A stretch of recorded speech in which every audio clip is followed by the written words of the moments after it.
शिवलिंग पर चढ़ा हुआ जल पीने से कुछ ऐसी घटना घटित होगी जिसका अंदाजा लगाना भी लगभग न के बराबर है। पौराणिक शास्त्र परंपरा से प्राप्त जो ज्ञान हम आज आपको बताने जा रहे हैं वो सच्ची घटना पर आधारित है। भक्तों, अगर आप जानना चाहते हैं कि सावन के महीने में शिवलिंग पर चढ़ा हुआ जल पीने से क्या होता है तो वीडियो को अंत तक जरूर देखिएगा। आप भी हो जाएंगे अचंभित। भयंकर चमत्कार देख आपकी आंखें फटी की फटी रह जाएंगी।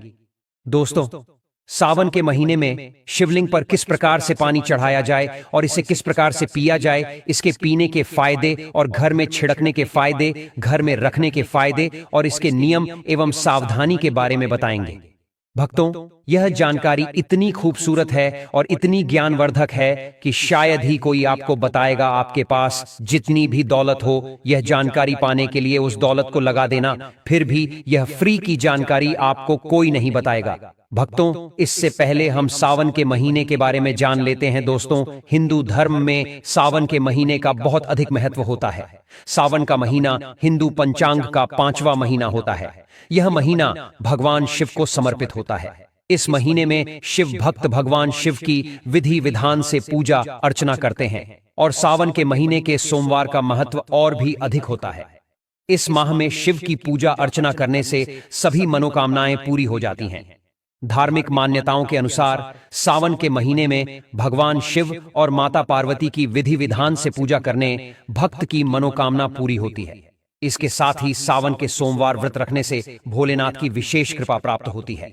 दोस्तों, सावन महीना का आरंभ 22 जुलाई 2024 दिन सोमवार से हो रहा है और सावन महीने का समापन 19 अगस्त को होगा। कहा जाता है इस सावन के महीने में किसी भी व्यक्ति ने भगवान भोलेनाथ की थोड़ी सी भी पूजा साधना क्रिया कर ली तो उस व्यक्ति के जीवन की सभी मनोकामनाएं पूर्ण हो जाती हैं।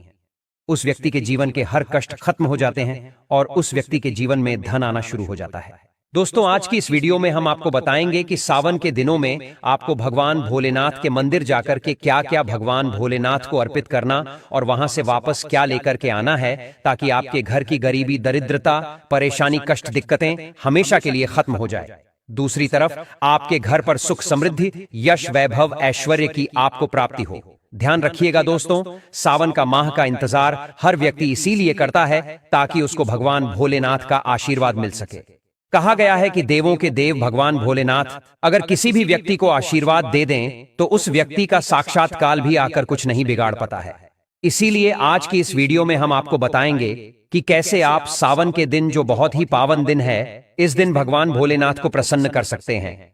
कैसे आपको भगवान भोलेनाथ का आशीर्वाद प्राप्त हो सकता है और कैसे सावन के दिनों में शिवलिंग की आपको पूजा करनी है, वह भी खास उपाय करते हुए। कैसे आपको शिवलिंग पर क्या क्या चढ़ाना है और क्या क्या वहां से लेकर अपने घर पर वापस लेकर आना है ताकि आपके घर पर अन्न और धन का भंडार कभी भी कम ना हो। देखिए दोस्तों, आपके जीवन में कितनी ही बड़ी परेशानी हो, कितनी ही बड़ी दिक्कत क्यों ना हो, मान लीजिए आपके जीवन में धन की समस्या है, मान लीजिए आप नौकरी की प्राप्ति के लिए बहुत ही ज्यादा परेशान हो चुके हैं, आपके शत्रुओं ने आपको घेर लिया है, संतान की प्राप्ति आपको हो नहीं पा रही है, तो एक बात का ध्यान रखिएगा दोस्तों, सावन का पावन दिन एक ऐसे दिन होते हैं जिस दिन कोई भी व्यक्ति अगर थोड़े से उपाय कर लेता है, भगवान भोलेनाथ की साक्षात पूजा कर लेता है, तो उस व्यक्ति की कितनी ही बड़ी मनोकामना हो, कितनी ही बड़ा कष्ट हो, वह खत्म हो जाता है और उसकी मनोकामना पूर्ण हो जाती है। तो भक्तों, विद्येश्वर संहिता के 12वें अध्याय के श्लोक में बताया है कि जो जल शिवलिंग पर चढ़ाया जाता है उसे 3 बार थोड़ा थोड़ा करके पीना चाहिए और उसमें स्पष्ट लिखा है कि इससे शरीर की कायिक, वाचिक एवं मानसिक ये तीनों प्रकार के रोगों से मुक्ति मिलती है। भक्तों, आज मैं आप लोगों को शिवलिंग पर चढ़े हुए जल की संपूर्ण जानकारी बताऊंगा। आपने अक्सर देखा होगा, बड़ी बड़ी कथा में कहते हैं कि एक लोटा जल हर समस्या का हल निकल सकता है, यानी एक लोटा जल से संपूर्ण फल प्राप्त होता है। ऐसी कोई समस्या नहीं जो शिवलिंग पर चढ़ा जल न कर सके।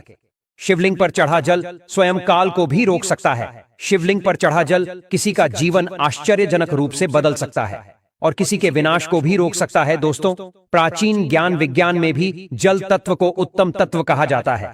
इसलिए कई लोग कहते हैं ना कि जल है तो कल है, जल है तो जीवन का आधार है। इसलिए कई लोगों के मुख से यह कहते हुए जरूर सुना होगा कि पानी बहाओ नहीं, पानी बचाओ। तो दोस्तों, भगवान भोलेनाथ को अपने कष्ट निवारण हेतु हम सब इसमें जल चढ़ाते हैं, लेकिन उस जल का प्रसाद लेना ही भूल जाते हैं। हम भोले बाबा को खूब जल चढ़ाते हैं, बहुत मनोरथ बोलते हुए भगवान हमारे इस कामनाओं को पूर्ण कर यह सब बोलते हुए खूब जल चढ़ाते हैं, लेकिन जल चढ़ाने भर से हमारी समस्या का निवारण नहीं होता है। भक्तों, हम उसका प्रसाद लेना ही भूल जाते हैं। भगवान भोलेनाथ को जल चढ़ाने के बाद उस जल रूपी प्रसाद को साथ लेना भूल जाते हैं।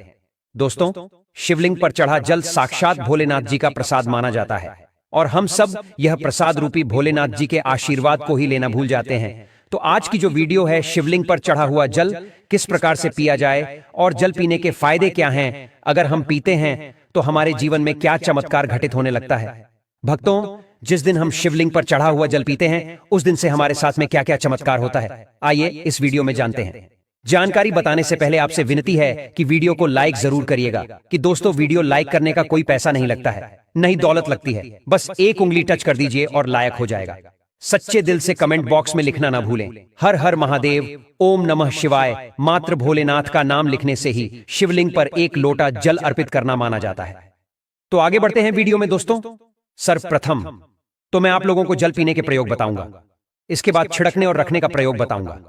आपको बता दें, शिवलिंग पर चढ़ा जल हमारे घर में भी पिया जाता है और भगवान शिव की कृपा से आज हम संपूर्ण और धन से परिपूर्ण हैं।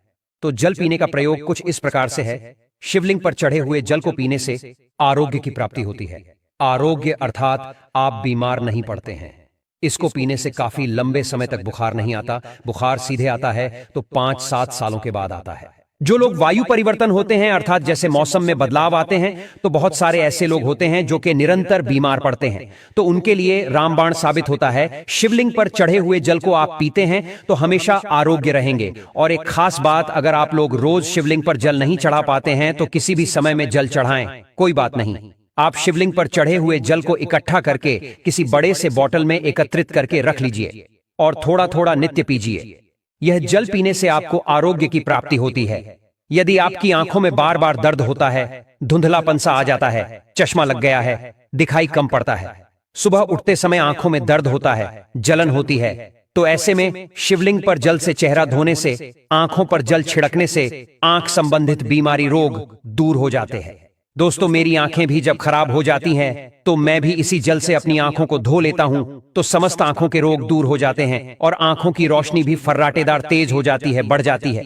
भक्तों, शिवलिंग पर चढ़ा हुआ जल पीने से भाग्य बलवान होता है। अर्थात अगर आपका दुर्भाग्य आपका पीछा नहीं छोड़ रहा है, आपकी किस्मत आपका साथ नहीं दे रही है, आप किसी भी परेशानी से जूझ रहे हो, आप किसी भी शरीर की पीड़ा से जूझ रहे हो, तो शिवलिंग पर चढ़ा हुआ जल पी लीजिए। आपका भाग्य बलवान होगा और आपका दुर्भाग्य आपसे कोसों दूर भागेगा। अगर किसी भी प्रकार का ग्रह दोष बाधा आपको सता रही है, आपको समझ में नहीं आ रहा, जिसके कारण आपके आध्यात्मिक उन्नति रुक चुकी है, आप आगे नहीं बढ़ पा रही हैं, या फिर सफलता की ओर जैसे कदम रखते हैं, किसी भी प्रकार के विघ्न बाधा परेशानी आपके जीवन में आ जाती है, तो यह सब नवग्रह के कारण होता है और अपने पूर्व कर्मों के कारण होता है। तो ग्रह दोष एवं समस्त प्रकार की बाधा से बचने के लिए शिवलिंग पर चढ़े हुए जल को नित्य पीजिए। आपकी कैसी भी ग्रह नक्षत्र की पीड़ा आपको सता रही है, वह जड़ से समाप्त हो जाएगी।